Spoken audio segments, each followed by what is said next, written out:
Halo sobat sekalian, kali ini Kampus Alam akan membahas tentang rayap si pengganggu kecil. Tahukah kalian, ternyata rayap memiliki kisah hidup yang menarik untuk dibahas loh. Mari kita bahas.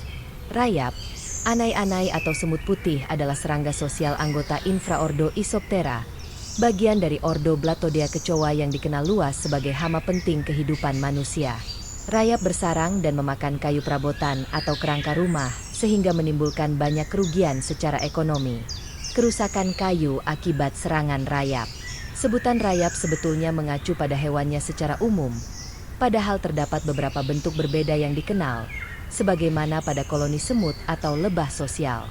Dalam koloni, rayap tidak memiliki sayap.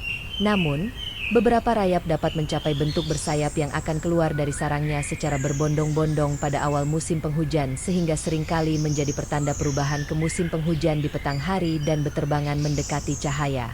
Bentuk ini dikenal sebagai laron atau klekatu. Rayap merupakan jenis serangga yang mudah untuk dijumpai. Selain itu, rayap juga kerap dianggap sebagai hama yang merusak benda yang berada di dalam rumah yang biasanya terbuat dari kayu. Oleh karena itu, rayap kerap tidak disukai oleh sebagian orang. Rayap sangat menyukai tempat yang gelap dan lembab namun tetap memiliki suhu yang hangat, sehingga tidak heran lagi jika rayap kerap tinggal di dalam kayu atau mendekati permukaan tanah. Tinggalnya rayap di tempat gelap disebabkan rayap tidak tahan dengan cahaya. Sama seperti lebah, ternyata kehidupan rayap yang berkoloni memiliki kedudukan masing-masing dalam suatu kelompok. Pada sistem sosialisasinya ada raja dan ratu rayap yang memiliki tugas untuk berkembang biak, atau dalam kata lain mereka bertugas untuk menetaskan calon-calon rayap lainnya. Pemimpin atau raja dan ratu rayap biasanya memiliki perbedaan yang mencolok dari yang lainnya, yaitu ukuran tubuh yang lebih besar. Pemimpin rayap akan selalu dilindungi dan dihormati oleh kelompok rayap tersebut. Selain raja dan ratu, ada kelompok rayap tersebut juga terbagi menjadi bagian lainnya, yakni kelompok prajurit dan kelompok pekerja. Kelompok rayap prajurit memiliki ukuran yang tentunya lebih kecil dari pemimpinnya. Keunikan yang dimiliki kelompok rayap prajurit ini, mereka memiliki capit atau sengatan pada bagian kepala yang digunakan sebagai senjata membela diri dan melawan musuh yang membahayakannya. Pada kelompok pekerja memiliki ciri ukuran tubuh lebih kecil dan berwarna putih. Kelompok rayap pekerja ini merupakan yang paling banyak dari lainnya.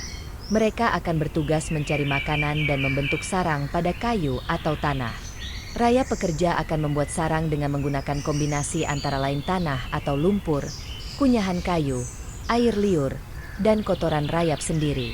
Ada beberapa bagian-bagian pada sarang tersebut antara lain tempat hidup rayap, penampungan air melalui kondensasi, ruang reproduksi atau untuk berkembang biak, dan terkadang ada pula ruang penyimpanan makanan. Ruangan-ruangan pada sarang tersebut terhubung dengan dibuatnya labirin-labirin atau terowongan yang dapat memberikan udara ke dalam sarang dan membuat rayap dapat bergerak dengan lebih leluasa di dalam sarangnya.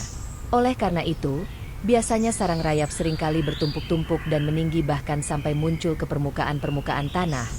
Bahkan ada pula yang akhirnya membentuk gundukan besar.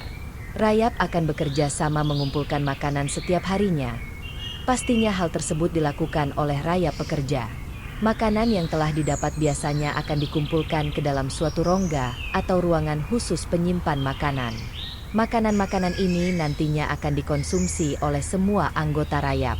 Rayap-rayap pekerja juga akan menimbun persediaan makanan mereka sebagai bekal apabila musim dingin tiba dan tidak memungkinkan mereka untuk mencari makanan karena terbatasnya sumber makanan akibat hujan.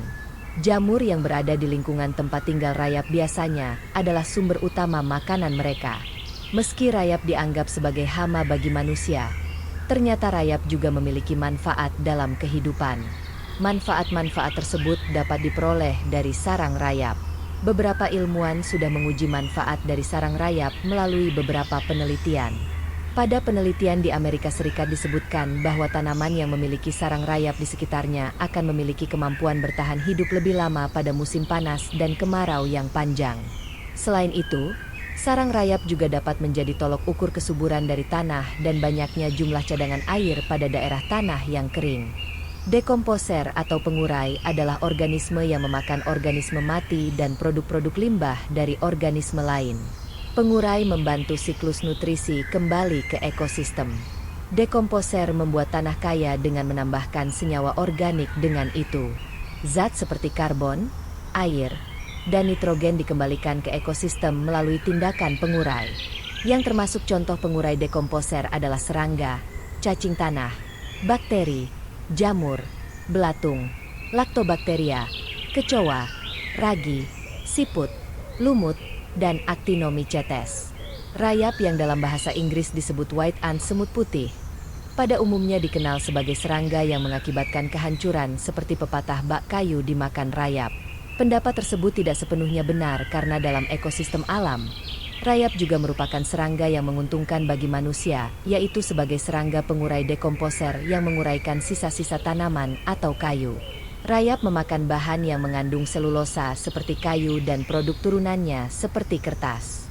Selulosa merupakan senyawa organik yang keberadaannya melimpah di alam namun tidak dapat dicerna oleh manusia maupun organisme tingkat tinggi lainnya. Sedangkan rayap dengan mudah dapat mencerna senyawa ini karena dalam usus rayap terdapat bakteri selulolitik trichonya yang mengeluarkan enzim selulase yang dapat memecah selulosa menjadi deglukosa gula alami.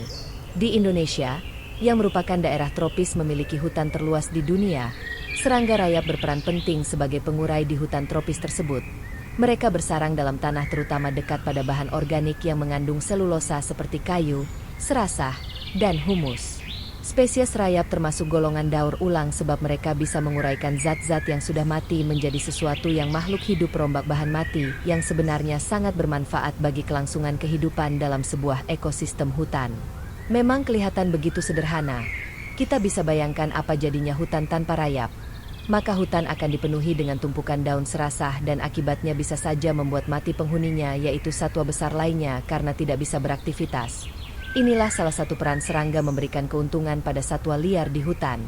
Bahkan pohon-pohon dapat hidup karena daun di bawahnya telah terurai dengan baik. Hanya dengan mengurai daun serasah dan memungkinkan menguntungkan satwa lain untuk hidup nyaman. Mereka bertugas membersihkan sampah dedaunan dan kayu tumbang di hutan. Hasil dari daun dan kayu tersebut terekstraksi menjadi humus membuat tanah hutan tropis subur.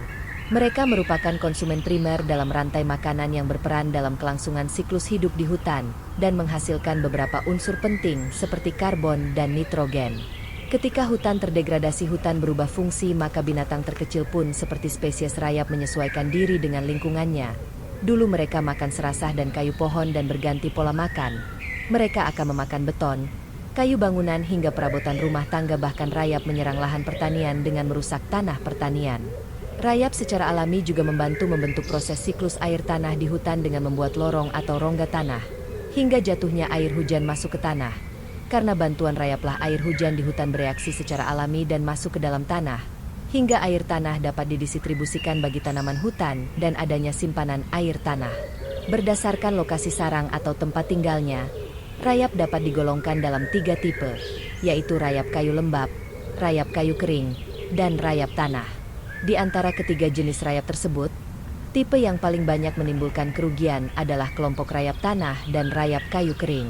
Selain 3 jenis rayap tersebut, juga ada sebagian ahli yang menggolongkan rayap dalam 5 jenis rayap perusak kayu, yaitu rayap kayu lembab, rayap kayu kering, rayap tanah, rayap pohon, dan rayap subteran. Suatu hasil penelitian membuktikan bahwa aplikasi NE efektif dalam mengendalikan rayap tanah. C. Curvignathus. Rayap tanah merupakan hama yang memiliki spesifisitas habitat dan memiliki perilaku yang khas. Koloni rayap membangun istananya di dalam tanah hingga kedalaman tertentu. Bahkan acap kali terlihat kokoh di atas permukaan tanah. Koloni rayap dalam tanah bisa berjumlah ratusan ribu hingga jutaan dan dipimpin oleh seekor ratu rayap yang terlindungi oleh ribuan rayap tentara dalam bangunan kokoh yang tersusun dari tanah. Habitat dan perilaku rayap ini mempersulit pengendalian rayap dengan menggunakan pestisida kimiawi karena bentuk dan sifat pestisida tidak mendukung. Sebaliknya, penggunaan NE untuk mengendalikan rayap sangat efektif karena mobilitas NE sangat mendukung akurasi pencapaian target hama sasaran dan habitat NE sesuai dengan habitat rayap. Oleh karena itu, dari hasil penelitian tersebut terbukti tingginya persen kematian rayap akibat aplikasi NE sangat signifikan dibandingkan perlakuan kontrol.